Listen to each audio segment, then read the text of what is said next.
All right, everybody, this is Joel Toppin, and we're going to be doing a demonstration of Iron and Oak, which is a new game, fairly new game. It's been on P500 for a while. Game by James Day, who is the designer of Kaiser's Pirates, which has been produced by GMT. He's also got Panzer, which has been produced in the past. I can't remember the name of the company, but it is now being reprinted and reworked, I should say. It's a whole new edition by GMT and is available on their P500. So this game's been up on P500 for a while, and we thought it would be a good idea to show how this game works, try to get it a little bit of attention here. So that's the purpose of the demo, and I think I better give one little caveat here. This is a game that I have learned within the last couple of weeks, and I built a playtest module for the playtesters here. I'm going to be, getting this to the playtesters so they can use it for playtest purposes. But all of the artwork that you see is playtest art. None of this is final artwork or anything approaching that. So be aware of that. Also be aware that I am not an expert on this particular game. So I'm going to show you the basics of the game and try to cover some of the other things that I'm familiar with the game, but I'm not 100% familiar with every single detail of the game or with all of the design intents behind every mechanic.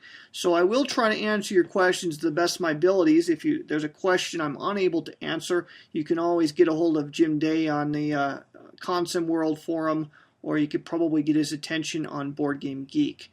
So with that caveat in mind, we'll go ahead and get started here. Has anyone not played Kaiser's Pirates? If you have played Kaiser's Pirates, you will undoubtedly find some similarities between this game and Kaiser's Pirates. If you've not played Kaiser's Pirates, no big deal at all. If you have played Kaiser's Pirates, it's a very lightweight game, multiplayer game, but also solitaire. It's got a very good solitaire game to it. But it's not terribly detailed as far as combat goes, maneuvering, that sort of thing. It's very abstracted. This game is much more tactical. Now, one of the problems of any kind of ship-to-ship combat game is how do you handle the command and control part of the game? How do you dictate what orders the ships maneuver in, that sort of thing. And Flying Colors, actually, by GMT Games, does a really good job of handling that. Now, there are other Ironclad games out there. I think Ironclads by, I can't remember the name of the publisher now off the top of my head, but there have been other games on Ironclad Warfare that were very detailed. Yeah, was it Yakinto? I thought it was produced by someone else, too. I can't think. Excalibur, that's what it was.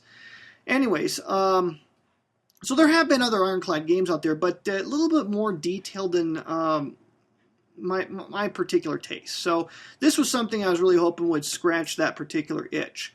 So what I'm going to do here is I'm going to zoom in on my map. And if you have the map loaded up, if you're synchronizing everything, you'll see that there's basically at the center of the table, there is a grid with blue lines. It says Iron and Oak. There's a turn track next to it and several numbered counters arranged around it.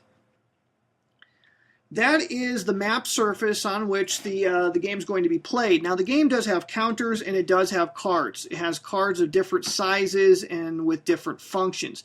First thing I want to cover here is the map grid, because the map grid's actually going to form, it's going to fulfill several different features, several different functions for game purposes. At the top of the map grid, you'll see that there's a counter. It says bank right here. Looking down below, there's another one that says bank. That counter can be flipped over to say no bank and so forth, because this game system can model engagements that take place out in the open water. Can also take place on the rivers. Now, this particular scenario that I have set up here is, I gotta double check, it is the Battle of Wassaw Sound, June 1863. It's an engagement between the CSS Atlanta with a crack crew and the USS Nahant with an average crew and the USS Weehawken with a crack crew. So this is a riverine engagement between ironclads, a The two Union vessels, I believe, are monitors with a turret, a single turret in the center. So that's the situation here. That's the overall picture. Now, the bank counters signify that this is a river, and so there is going to be a current involved. If you look at the lower left-hand corner, the current in this game is going to have a very minimal effect, or in this particular battle, it's going to have a minimal effect because it's a slow current that is moving to the upper left on the diagonal. The current is slow, which means that the ships will probably not drift at all if they become unpowered, that sort of thing. If they lose steam, they can drift, but their chances of it are very, very minimal with a slow current. Moving against the current has no effect when the current is slow. The wind is fresh, which gives a modifier for clearing of smoke, that sort of thing, for when you fire your guns.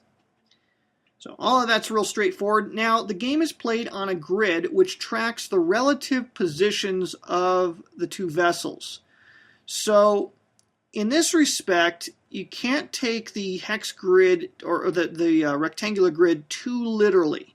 It's showing relative location, and when ships don't move out of their box, that doesn't mean that the ships are immobile. It just means that their relative distance to the enemy vessel has not changed in the course of that turn. And so the players are going to have to try to maneuver their ships to try to get close to the enemy so that they can fire. But sometimes they won't be able to move into another box. There is no stacking in the game. You can move into the same box as an enemy ship to perform maneuvers. But don't take the grid too literally. It's just showing their relative positions to one another.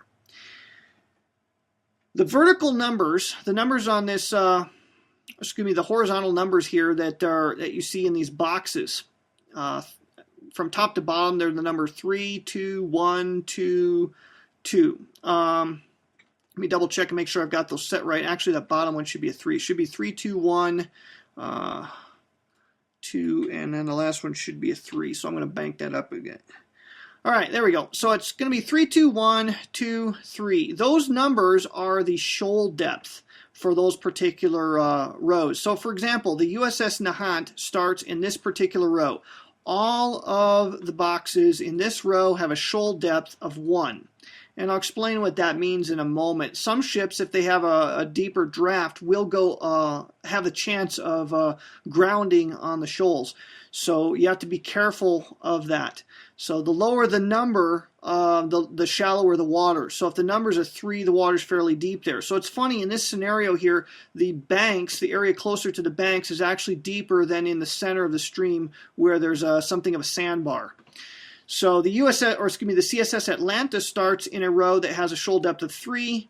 This would be a shoal depth of 2, shoal depth 1, then 2, and then 3 again, if I were to move him down to the bottom box. So that's what those numbers there are about. Last thing on the map is a turn track, which marks the passage of time in the game. I put the USS Weehawken on box number 10 because that's the soonest that it could possibly enter the game. Now on the hex grid, the rectangular grid, that's where your ship counters are going to be maneuvering. You're not going to use cards on this grid, okay? It's only going to be for the counters for the ships, that sort of thing.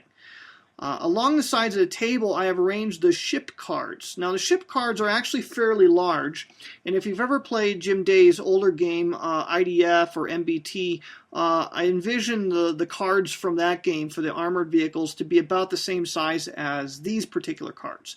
They're larger than playing cards because they contain a lot of data for that particular ship. So every ship has a card and it has a matching counter. But all of the information, the data for that particular ship is actually going to be on the card itself. So if you look at the the CSS Atlanta, I'll go over the figures, the information on there. So I'm going to zoom in for the video purposes here. And give me just a moment. I will need to save the video at this point, and then we'll pick it right up.